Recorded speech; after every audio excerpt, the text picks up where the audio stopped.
Hello and welcome back to What the Health. I'm Julie Rovner, Chief Washington Correspondent for KFF Health News, and I'm joined by some of the best and smartest health reporters in Washington. We're taping this week on Thursday, August 14th at 10 a.m. As always, news happens fast and things might have changed by the time you hear this. So here we go.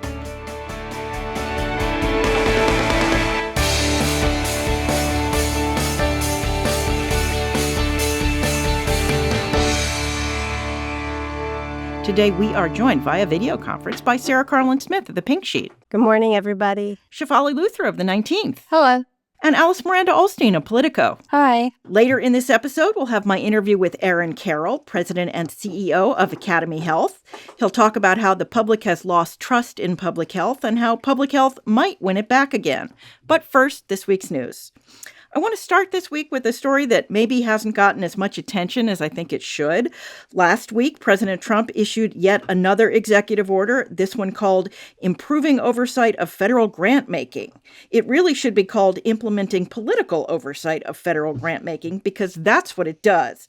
Sarah, before we get into this, explain how federal science grants work now and the role of political appointees vis-a-vis career and outside experts. I guess I would say right now there's very little political oversight. You have various scientific committees and federal experts that make the decision of how to reward the money. And it's going to be very broken down by people's areas of scientific specialty.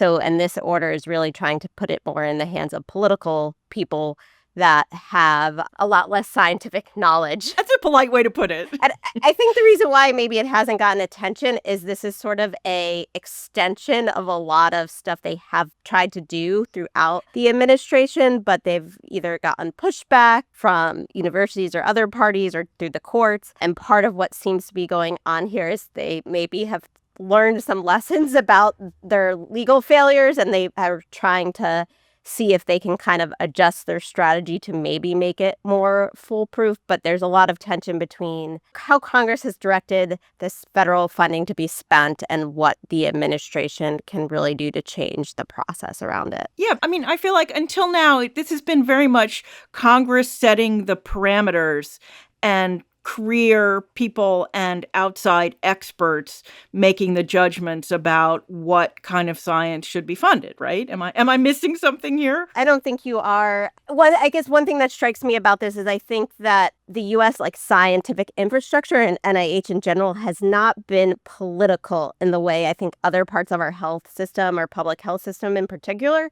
have been over the years. NIH, it's gone through some periods, maybe in the past decade or so, where the funding wasn't quite where people want it. But in general, it's been a pretty bipartisan priority. People do not want to mess with this system. It's kind of a crown jewel of the U.S. that has helped spur both our universities and private industry and technology. So I think this is just a bit of a really different kind of strategy and approach from the Trump administration than we've seen from other administrations in terms of even trying to do this. It has been political in the sense of disease group A goes to members on Capitol Hill and say, please fund our disease. And then they'll put, a line in the Appropriations Committee report that please fund this disease. But when it comes to what specifically, the kinds of research for that disease gets funded, that's been left up to experts. So under this order, not only will political appointees be in charge of potential funding announcements as well as grant approvals, but it also orders creation of a system to cancel ongoing grants for, quote, convenience,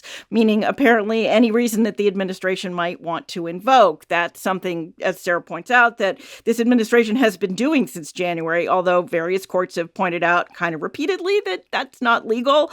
But this could create so much uncertainty in scientific research so as to just basically bring things to a screeching halt. I see you nodding, Alice. Yeah, I think that this is going to deter a lot of researchers from even embarking on the process, because why would you pour years of effort into writing these grants, recruiting subjects, setting up these labs, when you know that the funding could be yanked at any time? that kind of uncertainty doesn't comport with, the years-long stability required to really get somewhere with this kind of research. And it's no wonder that other countries right now are aggressively recruiting American scientists, and American scientists are saying, yeah, I would rather go abroad and have more stability, more of a guarantee that my research won't be messed with and won't be suddenly defunded, rather than stay here. And that's going to be an enormous loss of knowledge here and an enormous loss of economic power over time. The other thing about, and talking to some of the groups that advocate for the universities here, that they were saying even prior to this order, with some of the earlier actions, what they were hearing, what was happening is that other countries are actually recruiting scientists to work for them or fund them, but letting them stay in the US and here. So they've even come up with ways to even make it pretty easy for people to switch. But then the catch is probably that research or IP and so forth will actually belong to other countries. Particularly China is one that is interested in that, in many ways an adversary of the US. So, yeah, because I was going to say, one of the headlines I saw this morning was of investors who were starting to hold back because of all the uncertainty about the U.S. research establishment. I mean, this is a big chunk of the economy. I mean, it feels like the Trump administration trying to punish Harvard and Columbia and other universities. But I feel like the ripple effects of this could be much bigger than even they anticipate. Well, absolutely. And I know we're going to talk a lot about trust in health science and where that's going. But, I think there are two sides to people's fears about this right now. One, that good, gold standard, important research won't get funded, but also that shoddy or biased research will get funded. If you politicize that, you have both risks. Yeah, that's true. Well, to segue, meanwhile, as if federal health officials aren't uncertain enough right now, a gunman shot up the headquarters of the Centers for Disease Control and Prevention in Atlanta last week, killing a law enforcement official. Reports differ, but there's evidence that the gunman, who apparently shot himself, blamed his COVID vaccine for his mental health woes and wished to get back at the public health agency. To quote Jerome Adams, Surgeon General in Trump's first administration, in a stat op-ed published over the weekend, quote, "One thing is clear, this tragedy is not an isolated event. It's a dire reflection of ever-escalating threats public health workers face in a climate increasingly shaped by misinformation, politicization, and inflammatory rhetoric," close quote.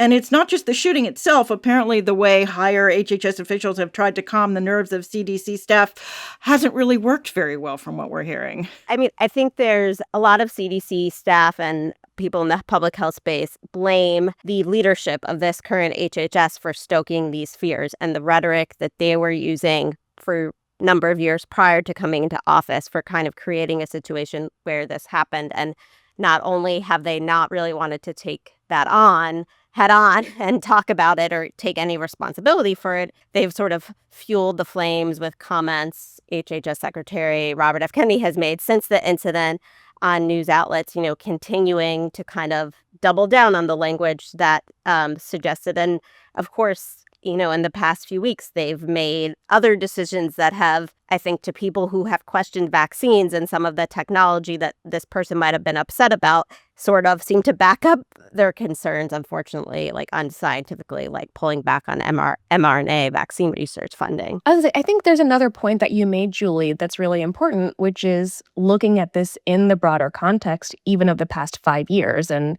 we've seen this real escalation of threats against public health workers across the country. And that really took off in a different way with the stoked skepticism around the COVID vaccine, which we'll talk about in a moment. But that's had consequences already, whether that is people not wanting to enter public health, people leaving the profession, and it's affecting our ability to monitor diseases, to do public health prevention, to do all those kinds of things that are becoming even more important and even more difficult as other parts of the healthcare safety net are being constrained. Yeah, and the mantra that we keep repeating is that public health, when it works, is invisible. Well, if it's not there and it doesn't work, it's not going to be invisible anymore. Well, and also this is coming at a time when a lot of people, if they're not being straight up laid off from these agencies, are feeling driven out in other ways, by the uncertainty, by, my department was cut and then it was restored because of a lawsuit and then it was cut again. And thinking, why should I put up with this? The way the administration has disparaged bureaucrats, basically, but also, these nonpartisan scientists who work for the government. And so this is coming on top of all of that. And so if someone was on the fence about, should I stay and keep working for CDC or not, this certainly isn't going to convince them to stay, both the fear as well as the agency's response to the incident. So HHS Secretary Kennedy was not very quick to respond to the CDC shootings, but he has been busy with other things this past week. One was an unsuccessful effort to get a prominent medical journal, the Annals of Internal Medicine, to retract a large vaccine study out of Denmark, and by large, I mean 1.2 million children, that found that cumulative aluminum exposure to children via vaccines is not a safety risk. I honestly can't remember an HHS secretary ever demanding a study be retracted because they disagreed with its finding. How unusual is this? Very unusual. And I think the scientific basis for what he's saying and pushing for in the journal has already said, no, we are not retracting this pretty bluntly. And this adjuvant has been something people have been worried about Kennedy going after. It came up a little bit at the last CDC Advisory Committee on Vaccines. Yeah, explain what aluminum adjuvant is. And it's basically something they've been putting in vaccines since, I think, the 1930s, and it helps basically boost your body's response to it. So it makes the vaccines better. And the last CDC Advisory Committee on Vaccines, after Kennedy sort of overhauled the panel and put a lot of his people on there who don't really trust vaccines very much, they removed thimerosal as an adjuvant for a flu vaccine, which I think was seen as problematic but won't have huge consequences, especially for the U.S. But they did because it had already been removed from most vaccines. Right. But they did also sort of tease that they were going to look at this adjuvant. And when I talked to people about that, they were much more concerned about it because it's in many more products and they don't believe there's really good alternatives for it. And it could basically be a move to push companies out of this space of making a lot of vaccines that children really need and benefit from. Or make vaccines less effective. Right. Right. Yeah. So they just don't have good alternatives. So, yeah, it's one thing people have been watching is kind of the next step of where they go in vaccine politics what they're going to go after. Well, meanwhile, the fallout continues over Kennedy's cancellation of $500 million in research on mRNA vaccines, which somebody mentioned earlier. This week, an international virologist group representing more than 80 labs reaffirmed their support for the technology. Michael Osterholm, one of the nation's very top epidemiologists, said on the PBS NewsHour that this was, quote, unequivocally the most dangerous public health decision I have ever seen made by a government body. Why are scientists reacting so strongly to this particular policy change? One of the big reasons is because of how fast this technology can be used to develop vaccines and the ability for it to be helpful in a pandemic. So while we have other older vaccine technologies, this one is really much faster in being able to update vaccines and make new vaccines. So that's a crucial public health benefit to it. And that, I think, really scares people.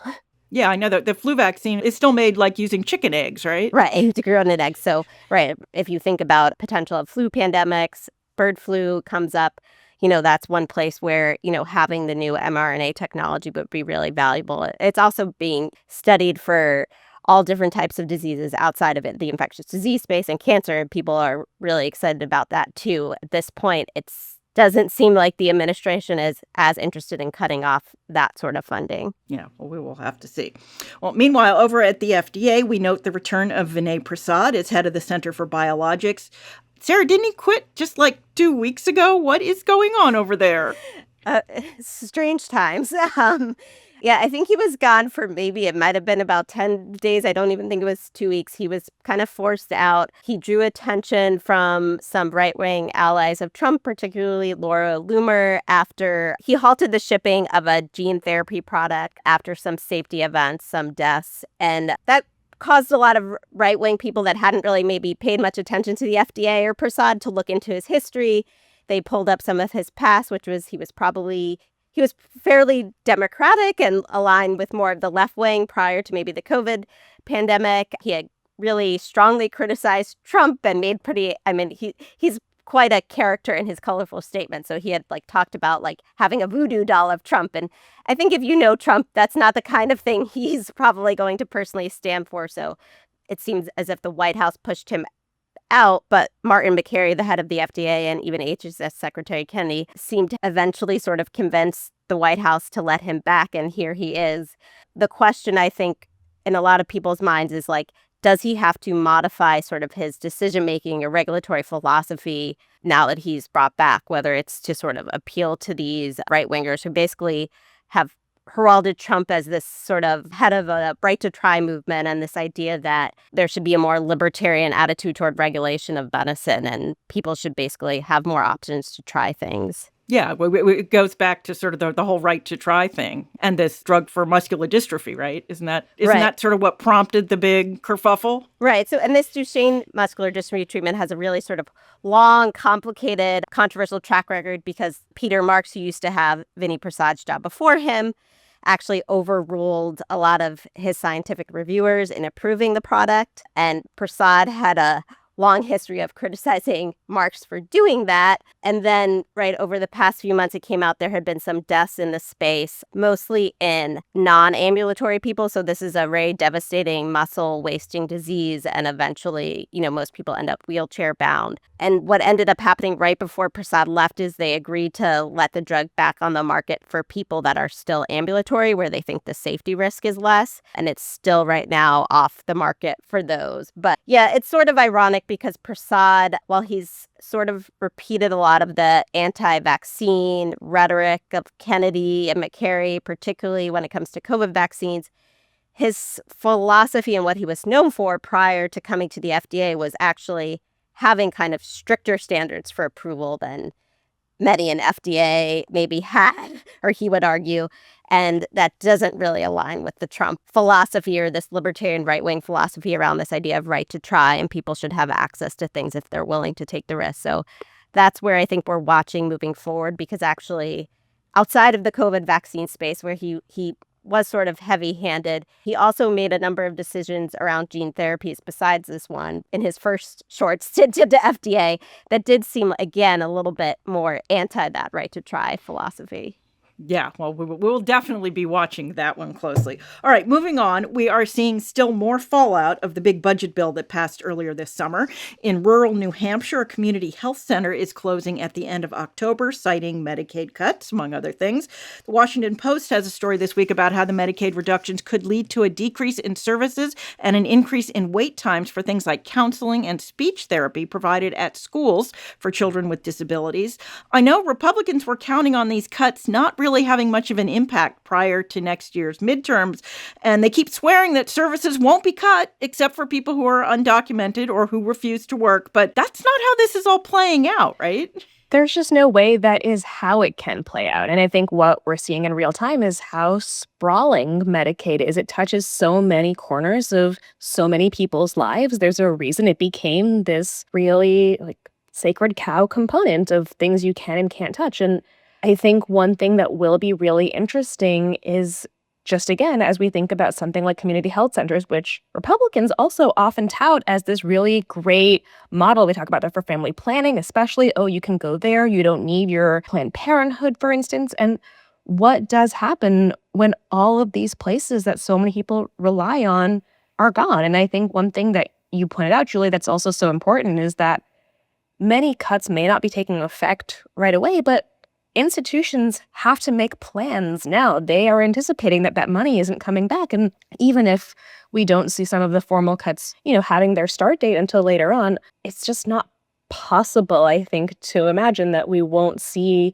institutions have to adapt and scale back and see people navigate what that means. Yeah, if there are 10 million more people, mostly without Medicaid, all of these places like community health centers who get a lot of their funding from Medicaid are going to lose a lot of their funding. I think this just didn't carry through. I mean, we heard a lot from the hospitals, but it didn't carry through to the other providers whose livelihoods basically depend on their patients having some form of insurance, and usually that's Medicaid. Right. And even with the hospitals, Congress was pressured into creating this kind of rural hospital slush fund to prop up the places that might be most impacted by this. But if all of the people who will be going to those hospitals lose their coverage, that might not be enough to make up for the loss, not to mention all of the hospitals that aren't eligible for that money. And so I think Shefali is absolutely right.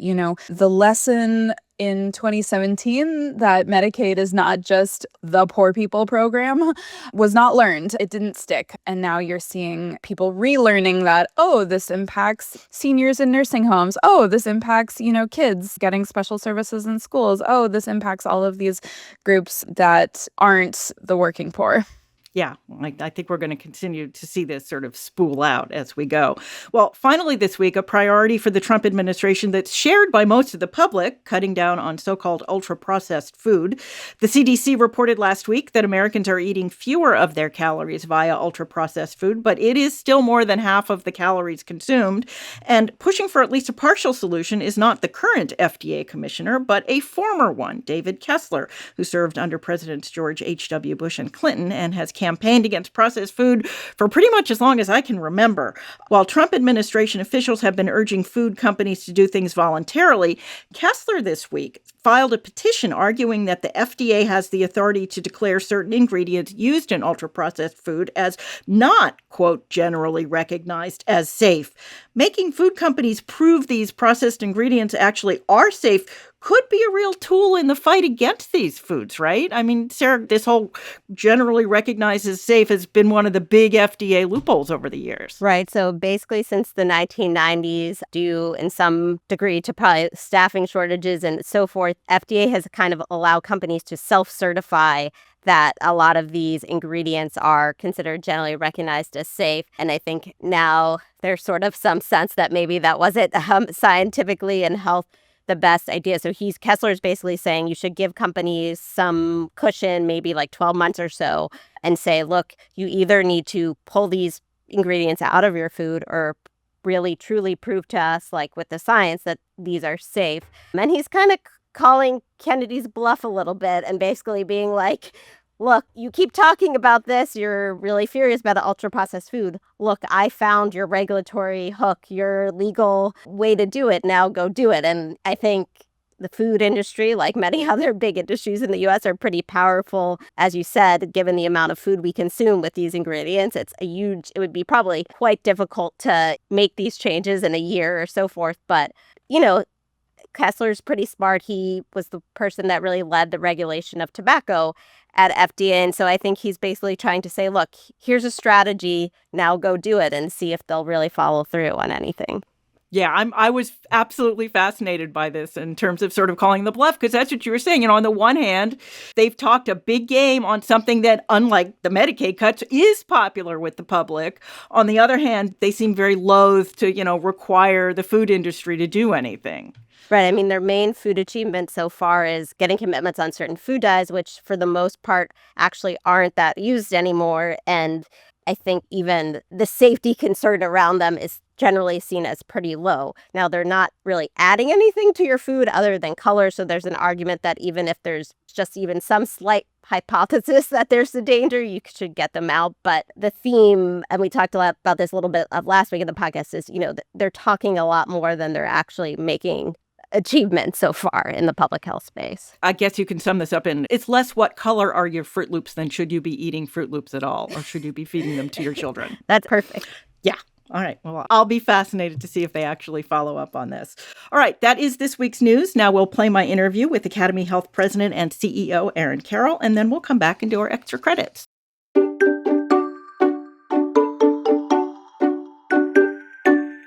I am so pleased to welcome Aaron Carroll to the podcast. Aaron is president and CEO of Academy Health, the leading national organization for health system researchers. In addition to being a top-notch health policy expert himself, Aaron is also a pediatrician and formerly a pediatrics professor and associate dean at the Indiana University School of Medicine. Aaron Carroll, thanks so much for joining us. Thanks for having me. So I wanted to talk to you mostly about your op-ed published in the Washington Post last week. We will link to it in our show notes. It's called, "This Phrase Was Meant to Increase Trust in Science. It Backfired." The phrase in question is "follow the science." Tell us why you think it backfired. Well, for a couple of reasons. The biggest is that I think it to some extent conflates science and policy. And it makes it sound like that once we have science, that policy naturally follows from it, and that anyone who is rational will know the right answer. The problem with that is that science is sort of a set of facts or an explanation of the world as we best understand it. But policy should take good science, and then it has to incorporate societal values, people's preferences, what I would call utility values almost, and all the trade-offs that come with policy. And so good science should inform policy, but good science is not the same as policy. I provide a number of examples. One would be like, look, we have great science that shows vaccines are unsurpassed at preventing infectious disease. We also have science that shows that eating raw or undercooked eggs can cause salmonella. The first might justify vaccine mandates in schools. The second certainly doesn't mandate banning sunny-side eggs.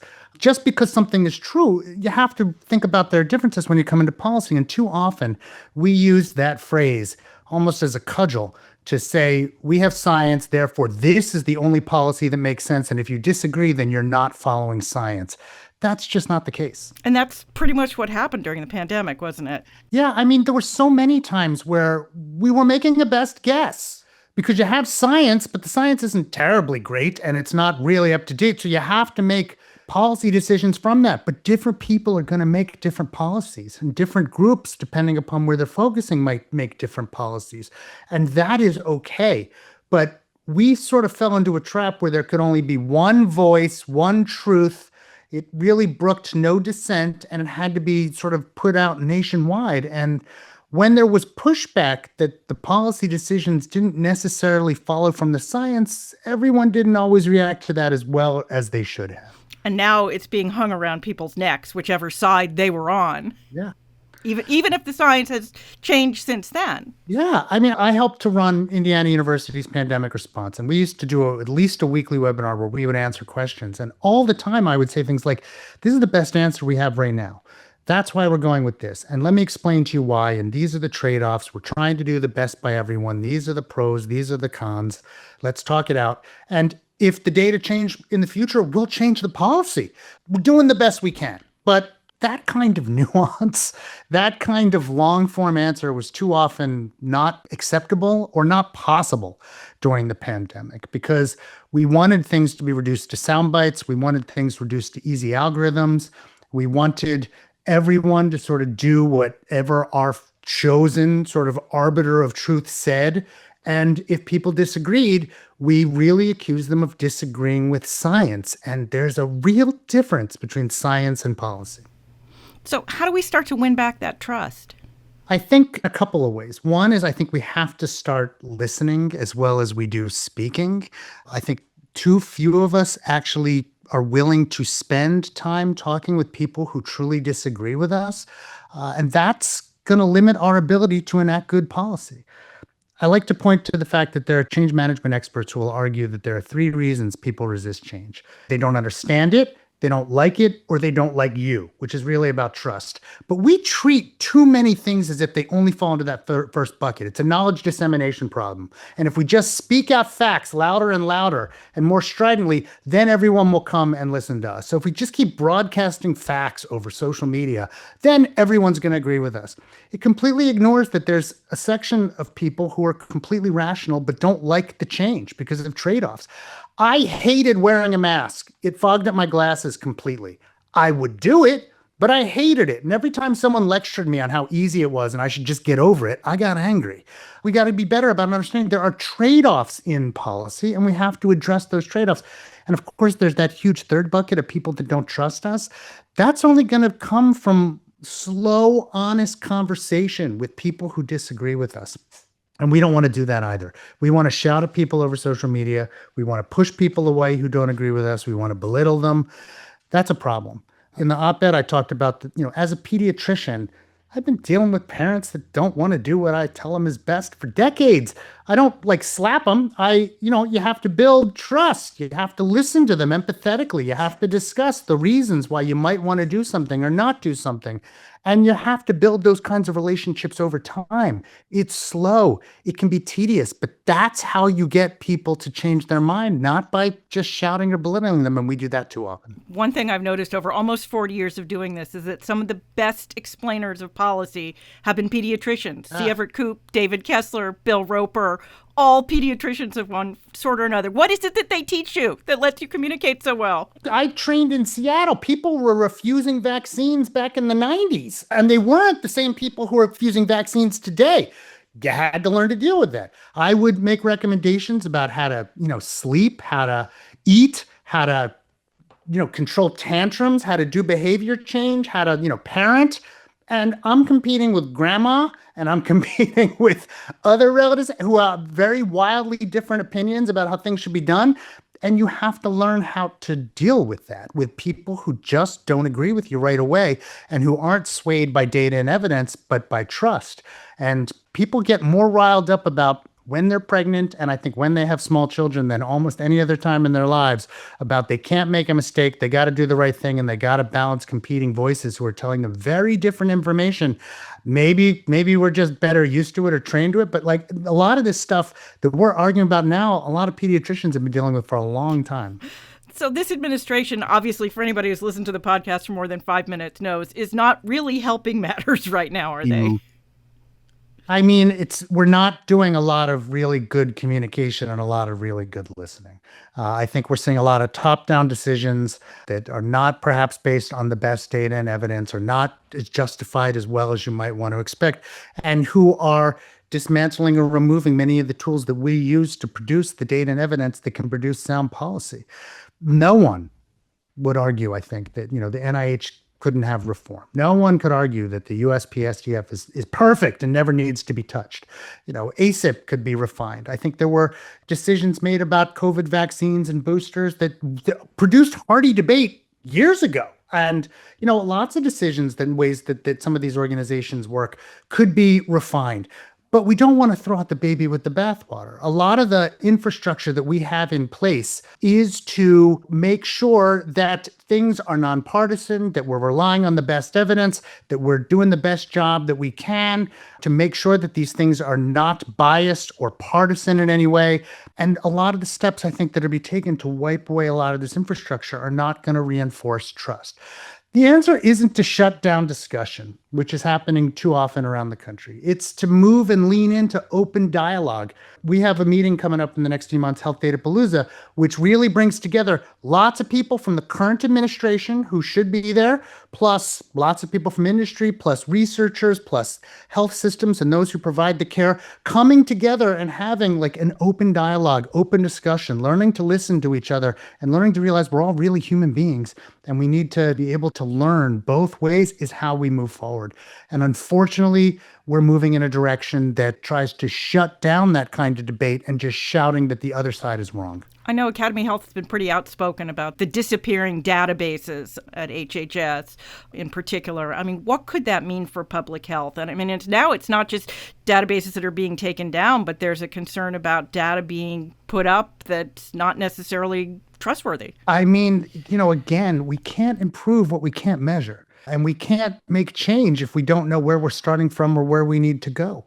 And you can make an argument, I suppose, that a lot of these data would still be available without the federal government collecting it, but no one is as good or thorough or has the mandate of law to pull a lot of these data sources together in ways that people can use.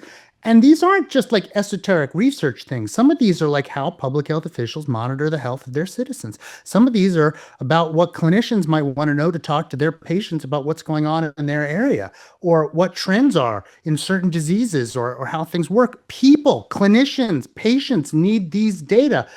A lot of them are mandated by law. And if we don't have them up, people suffer. This isn't, again, like we're just punishing researchers or scientists. This is punishing people. And again, at Academy Health, our mission is to promote the creation and use of data and evidence to improve health and healthcare for all. You can't do that without the data. And no one can do it if they don't trust the data. So much of this, again, is about trust, which is about transparency, which should be a nonpartisan issue.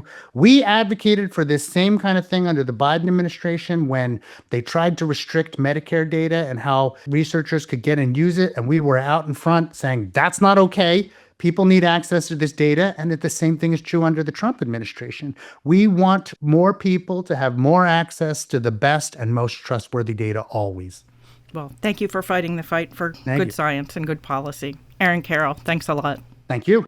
Okay, we're back, and now it's time for our extra credit segment. That's where we each recognize a story we read this week we think you should read too. Don't worry if you miss it. We will put the links in our show notes on your phone or other mobile device. Shefali, why don't you go first this week? Absolutely. My story is by Teresa Gaffney from Stat News. The headline is Inside the American Medical Association's Sudden Strategy Shift in Washington.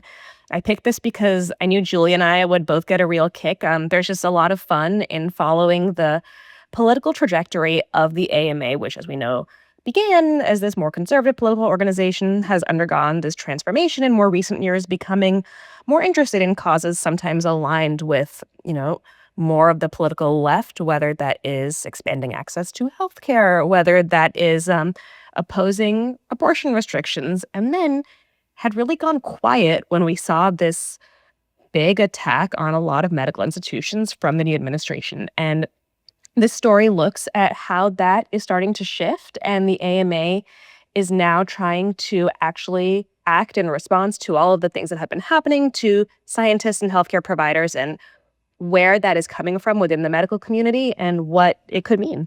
It's a really interesting story, and Shefali's right. One of my hobbies is following the AMA's political trajectory. Alice. So I have a piece in the New York Times by some KFF stalwarts, and it's called Why Young Americans Dread Turning 26, Health Insurance Chaos.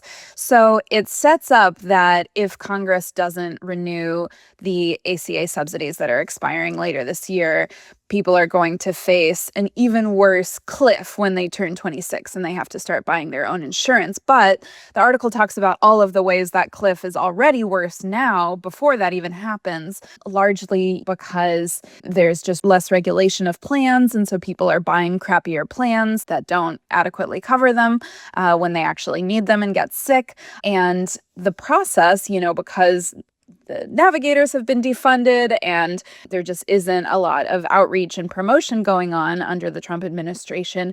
People are very confused and overwhelmed by all of the options and are largely going without insurance. And I think what's important from the story is, you may think, oh, this doesn't affect me. I'm not a 26-year-old. I have my insurance. I'm fine. As we learned in the past, this impacts everybody. If young and healthy people are driven out of these markets, that impacts everybody's costs and makes things more expensive for the rest of us. So definitely worth paying attention to. Yeah, it's a really good piece. Sarah. I took a look at a piece in the New York Times by Carolyn Kitchener. This Ohio farm community is a mecca for the, quote, Maha mom. And it's about what is essentially sort of the story kind of describes it as like the idea of like the 1960s, 1970s, like hippie farm commune, but kind of Maha style and maybe a bit more luxurious. And it's essentially a look at how this community develops and operates and tries to live by some of the, quote unquote, Maha principles around how, the foods you eat or grow. And it's kind of fascinating look as to what they're trying to do and how they want to live their lives. Yeah, it's the new age of the new age. Fascinating. Well, my extra credit this week is from the Who Could Possibly Have Seen This Coming category. It's from ProPublica. It's called Veterans Care at Risk Under Trump as Hundreds of Doctors and Nurses Reject Working at VA Hospitals by David Armstrong, Eric Umansky, and Vernal Coleman. And despite vows by Trump officials that they could cut tens of thousands of jobs at the department without harming clinical care, it turns out that the cuts are deterring clinical care workers from signing up to work at the VA in the first place. It's It seems that 40% of doctors offered work at the VA in the first quarter of this year said no. That's quadruple the rate of rejection from just the year before. And between January and June, the VA lost twice as many nurses as it hired. While VA officials accuse ProPublica of cherry-picking numbers, I will point out that separately this week, the VA's Inspector General in its annual report found that every one of the VHA's 139 medical centers reported staff shortages, with those reporting, quote, severe shortages for specific jobs up 50% from the year before. So that doesn't sound very much like cherry picking.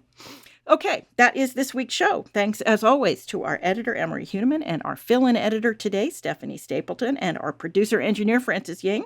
If you enjoy the podcast, you can subscribe where you get your podcasts. We'd appreciate it if you left us a review. That helps other people find us, too. Also, as always, you can email us your comments or questions or at whatthehealth, all one word, at kff.org. Or you can find me still on X at Rovner or on Blue Sky at Julie Rovner. Where are you guys hanging these days, Shefali? I'm at Blue Sky at Shefali. Alice.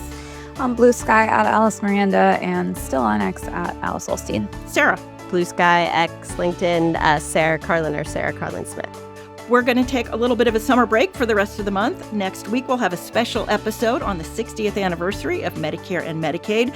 And the week after will be dark, so our hardworking staff can have some time off. We'll be back in your feed with all the news on the Thursday after Labor Day. Until then, be healthy.